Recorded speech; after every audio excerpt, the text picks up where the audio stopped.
What's going on, y'all? Jason back with producer Dave for another episode of Vikings Daily SITREP. And we have news, breaking news. And so we're going to jump right in and talk to it right after this quick intro. It is time for Climbing the Pockets Vikings Daily SITREP. Dave, it's looking like the people are reporting that the Vikings are officially going to have a new GM. Looked like things were going back and forth there where, people were saying that maybe Poles was using the Bears to get Vikings as leverage. But then Ian Rappaport comes over the top, announces that Kwesi Adofo-Mensah is going to be the new GM for our Minnesota Vikings. And I, for one, am incredibly excited about this. How are you feeling about the thoughts of us finally having a new GM in the building for the Vikings? I think it's fantastic. I can't wait to see what he does. The personnel moves and the draft are going to be so interesting because of what he brings and his background. Rick Spielman was so predictable when it came to the draft, especially. I have no idea what Kwesi's going to bring. And I'm glad that you bring that up. There's one thing, and a couple of our listeners, our viewers, have pointed this out to me, and so I want to be fair because during this offseason we spent a lot of time. We've beat Mike Zimmer up quite a bit. Kirk Cousins has caught a couple of strays here and there, though I will still feel that I was being pretty objective when it came down to my breakdown of Kirk Cousins, his value, and all of that sort of thing. But I had some folks call out, and they were correct in that assessment, that Rick Spielman had kind of gone a bit under the radar once the offseason happened. Zim was taking heat because of the things that were leaked to the media about him. Kirk Cousins was taking heat because he's Kirk Cousins, and there's nothing anyone really seems to love to do more doing than this number. And Rick, he seemed to slip out of the building, and then not too long after was kind of doing the rounds, was on NFL.com doing podcasts, seemingly chilling, not really getting a lot of flack from the media. And so what that made me want to do, because Dave, you know me, was to try to dig up some information on Rick's time with the Minnesota Vikings, just to kind of see what it really was before he left and to see what the new person will need to be better than for us to maybe be happier with them than we were with the state of our Vikings. And Dave, can you guess when we look at Rick, because it's 2006.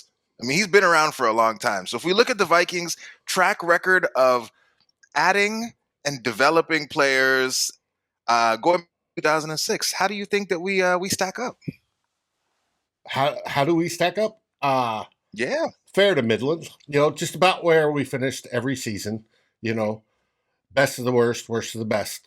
Somewhere in there. And bang on, Dave. You know these things. You know our Vikings, and so shout out to our boy Eric Eager from Pro Football Focus. He was kind enough to let me get my hands on some of the WAR data for our Vikings over the last period of time where Rick was in here as the GM. And as you said, if you're looking at the key positions, so I got rid of fullbacks, I got rid of punters, CJ I got rid of kickers. Hurt. I got rid of long snappers, and I got rid of, guys who were drafted only as like special teams only type players. So I looked at the core position group players, and if you look at the WAR accumulated by the Vikings players since Rick kind of started in 2006 until he was fired this season, we rank at 19th. See? Which is kind of what you would expect. And so I decided, let's dig a little deeper. Let's get into some of the things, some of the criticisms that people have about Rick. And they're all correct. Offensive line. So where we rank for tackles, 19th. Where we rank for guards, 23rd. Where we rank for centers, 16th. So, everyone's saying Rick could never build a good offensive line. If you look over his history, yeah. The numbers bear out those anecdotes. Not very good. If we're looking at the quarterback position, again, I don't think any surprises from anyone there. Dave, where do you think we ranked out if you take in aggregate Rick's time with all the those Vikings. quarterbacks during that time period. All of those quarterbacks, yeah, all of right. them. Yeah, Brett Favre, obviously 2009. You've Case Keenum did well, and The then Kirk we're years have not been probably that about bad. the same, probably around the 15, middle of the road. 19th, 19th overall is where we were with the quarterback. I'm gonna give it to you another way, Dave. What do you think was our position that we did the best in during the Rick Spielman era? Linebacker. Close. Linebacker was number 2. Nope, sorry. Linebacker was number 3. Oh, okay. Safety, running back, linebacker. Okay, yeah, that makes sense. Makes perfect sense. So, so these are the positions that we did the best in. Unfortunately for us as Vikings fans, those are positions that have smaller, minimal impact on whether or not you're going to win or lose football games. And the positions that have higher impact on wins and losses, say on defense, cornerback, 19th, edge rusher, which was one of those places where Rick Spielman got all sorts of credit for finding late round diamonds in the rough, all of those things. And often Everson Eric would Griffin, push back. Danielle Hunter. Yeah.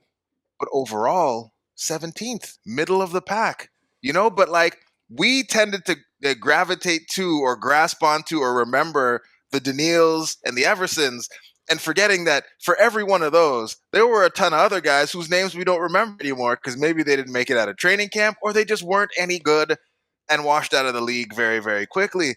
And so it was just an interesting look back at everything, at all of it. And of course, like coaching factors in there, but guess who's responsible for hiring the coaches? It's Rick, all of it. And so while Rick, I won't go as far as some other folks have said that, Rick is a con man or like Rick is a fraud or some of the other things that people have thrown out. But Rick always talked a really good game. And I think because he talked a really good game, he was always able to have the media in his corner. And he was always able to have a large swath of the fan base who could always sit back and be like, everything he's saying about his process sounds really smart. It sounds very logical. And so, like, yeah, it must be working. Look at it. Stephen Weatherly's on the field. The problem, Stephen Weatherly isn't good. So we were thinking about playing time. And oh my God, he's getting snaps. Rounder.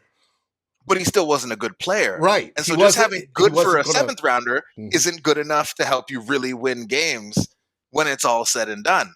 Especially when you're still missing at all of the high value positions and you build an offensive line to help your quarterback succeed and your wide receiver, which is another position that we tend to think of ourselves as being great in.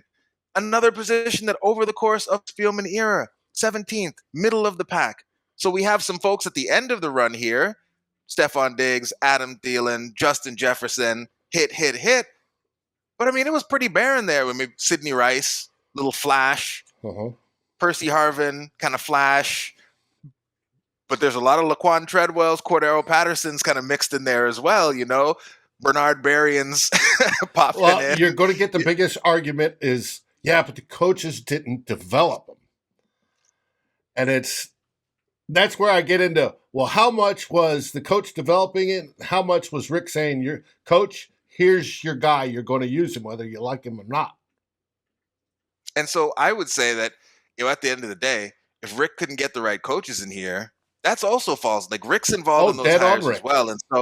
And so I that's one of those things where, like, listeners, viewers, thanks for calling us out. Thanks for keeping us honest, because a lot of the scorn that has been shot everywhere, which isn't to say that Mike Zimmer doesn't deserve his fair share. A lot of the things that have come out have been terrible. And it's not to say that Kirk Cousins' play has not lived up to the level of his contract, which makes it more difficult for anyone at GM to be successful. But at the end of the day, looking at all these things, Rick Spielman, he really should hold a bigger percentage of that bag of blame. And he's largely skated. So I just wanted to say that it is a happy day. It's a wonderful day. We are super thrilled to have a new GM. It's not official. It's not all the way official, but it's being reported widely now that we have a new GM. It's camera time, as some folks are saying on the twitter.com. Kwesi is coming in. Nick Olson rejoices. Matt Anderson is thrilled. And I, for one, am excited to not know what we're going to see in this upcoming draft. The background that we have coming in from Kwesi is one that is rooted in analytics, but he also does time scouting. The man knows the game. And my hope with this is that in the beginning, we're going to favor process over short-term fix. We're going to look at this team for what it is. We're going to try to build it up over the long term. The Wilfs said they want sustained success. And sustained success isn't going to be coming from chasing quick fixes in year one. It's going to come from, in some cases, maybe stripping this thing down a little bit more than we thought it was going to and building it back up for the long term. And as you said today in our group chat, Dave, it's about finding that guy at quarterback. I'm not going to get caught up into what a lot of people have been talking about, or, oh my God, look at Patrick Mahomes, look at Josh Allen, look at their physical skills. You have to go get a quarterback like one of those guys. No. I go in a different way, and I've been saying that all day. Look at the way those guys interacted with their teammates before the game, during the game, after the game, and that's what I'm saying Kwesi needs to go out and find for us to be a team that's at that level. Josh Allen stood in the tunnel and bigged up every single member of the offense, defense, special teams unit before they went out there. Patrick Mahomes was up and down that sideline, making sure all of his guys were ready to go, making sure they believed at every portion of the game. And that's what I'm talking about. That's what I'm looking for. That's the stuff that coming out of that game made me super excited. And it's a new day. We should hear about a head coach soon. But yeah, it's Kwesi time. New GM. Replace the mediocrity that we did have with the old GM. For as much as he made it sound special, when you look at the results, it really wasn't that. So thanks for calling us out. Thanks for keeping us honest. And that's it. That's all I got for today. Anything from you? Other than we've got a special in the huddle tonight.